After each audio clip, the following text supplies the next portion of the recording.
नमस्ते बच्चों, कैसे हो आप सभी।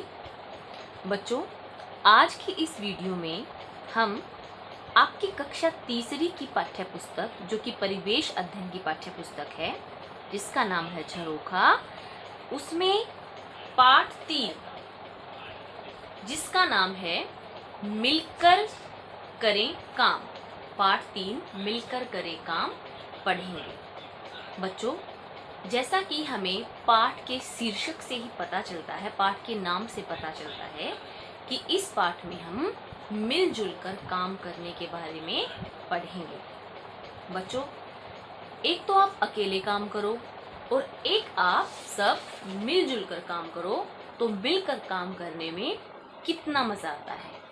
इस बात से आप सहमत हो? बिल्कुल।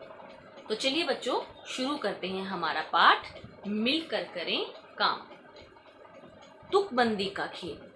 तुकबंदी शब्द से आपको मैं पहले भी इस बारे में बता चुकी हूँ। बच्चों, तुकबंदी का अर्थ है कि मान लो हम कोई भी 2 लाइन बोलते हैं या लिखते हैं, तो उस लाइन का जो आखिरी जो शब्द होता है, जो अंतिम शब्द होता है, दोनों लाइंस का 2 हैं या 3 हैं, जितनी भी लाइंस हैं, उनका जो आखिरी शब्द होता है वो आपस में मेल खाता है। जैसे काम, नाम, मेला, खेला, इस तरीके से। तो देखिए यहाँ पर आज कक्षा में हमारी अध्यापिका ने बड़ा मजेदार खेल खिलाया। उन्होंने हमें काम शब्द का इस्तेमाल करते हुए तुकबंदी करने के लिए कहा। सबसे पहले अध्यापिका ने तुकबंदी करके सुनाई। तो बच्चों देखा, यह देखिए, यह एक कक्ष है, क्लासरूम। यहाँ अध्यापिका और ये सब आपकी तरह बच्चे। तो बच्चे, इस क्लास में बच्चे और अध्यापिका आपस में तुकबंदी का खेल खेल रहे हैं। तो सबसे पहले काम शब्द के ऊपर अध्यापिका ने तुकबंदी करके सुनाई। क्या सुनाया? जैसा करोगे काम वैसा मिलेगा परिणाम। देखा बच्चों, कितनी अच्छी तुकबंदी की गई है। फिर देखिए, वाह वाह, कक्षा के सब बच्चों ने तालियां बजाई। फिर तो एक के बाद एक सभी बच्चे तुकबंदियां करके सुनाने लगे। संदीप ने सुनाया, तो देखते हैं संदीप ने क्या सुनाया। देखो कैसे कैसे काम, काम से ही होता नाम। फिर रजत की बारी आई। रजत बोला, घर में काम बाहर काम, कामगारों को सलाम।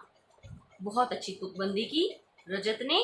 उसके बाद संध्या ने काम शब्द के ऊपर तुकबंदी करके सुनाई, और वो क्या थी? काम करो भाई काम करो, जग में अपना नाम करो। तो देखा बच्चों, सभी बच्चों ने अध्यापिका के तुकबंदी करने के बाद कितनी अच्छी तरह से तुकबंदी करके दिखाई। तो यहाँ पर नीचे देखिए बच्चों, ऐसा करो कि तुम भी काम शब्द पर तुकबंदी करो और लिखो।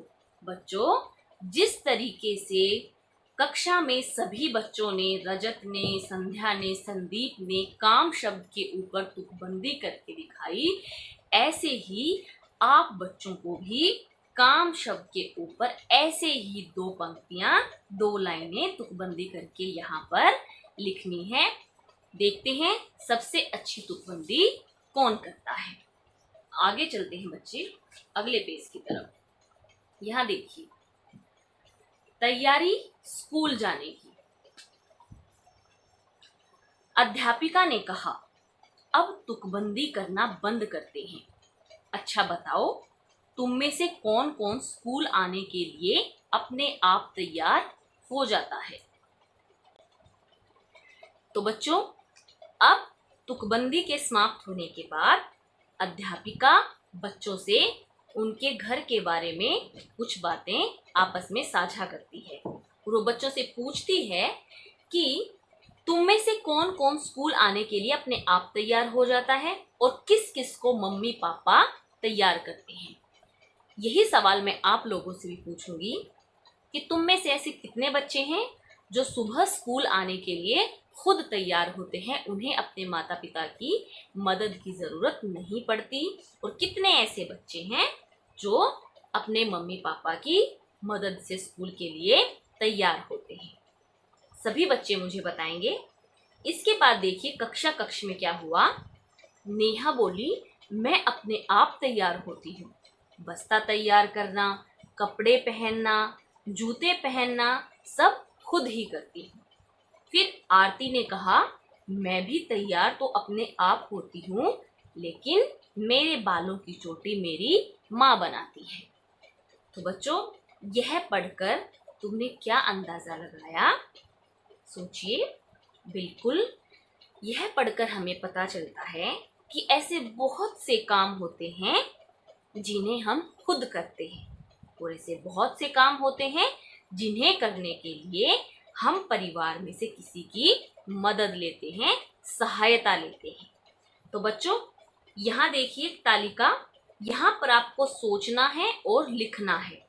अपने कौन से काम तुम खुद करते हो वो यहाँ पर तुम्हें इस तालिका में इस तरफ लिखना है, और ऐसे काम जो किसी और की मदद से करते हो वो तुम्हें यहाँ इस तालिका में लिखना है। उदाहरण के तौर पर जैसे भोजन करना तुम खुद करते हो तो यहाँ लिखना है। नहाना, अगर तुम खुद नहाते हो तो यहाँ लिखना है, और अपने मम्मी पापा की मदद से नहाते हो तो वो तुम्हें यहाँ लिखना है। वह तुम्हें अपने अनुसार यहाँ पर तालिका में भरना है।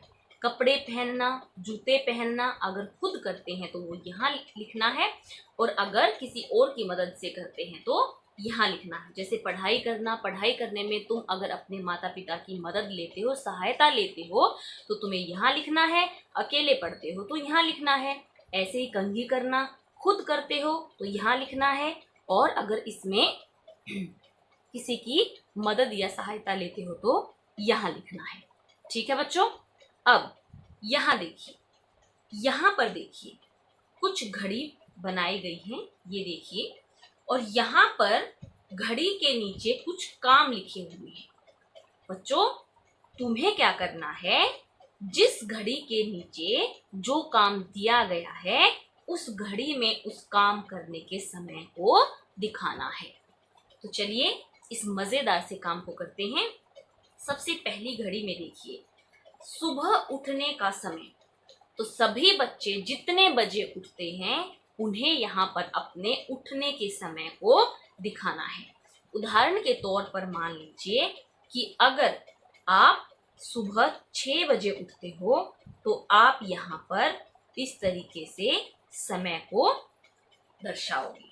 ठीक है। अगली घड़ी में क्या दिखाना है, घर से स्कूल जाने का समय।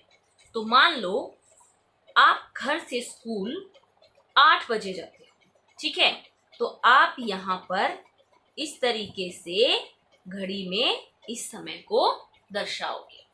फिर है स्कूल से घर आने का समय।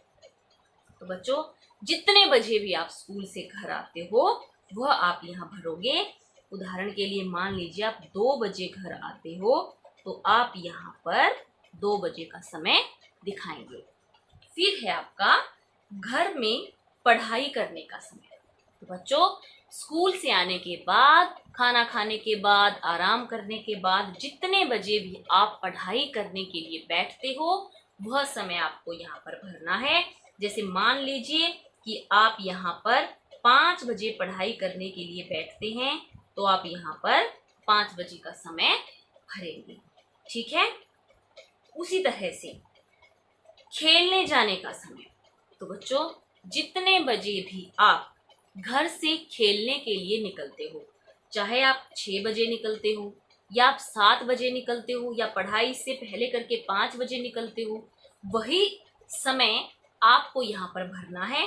जैसे मान लीजिए आप 6 बजे निकलते हो तो आप यहाँ पर ये समय भरोगे शाम के 6 बजे। और आखिरी घड़ी में बताना है रात को सोने का समय। तो जितने बजे भी आप सोते हो, चाहे आप 9 बजे सोते हो या 10 बजे सोते हो, वो टाइम आपको यहाँ पर भरना है। उदाहरण के लिए आप 9 बजे सोते हो तो यहाँ घड़ी में आप 9 बजे का समय दिखाओगे। था ना बच्चों, बहुत ही मनोरंजक कार्य है।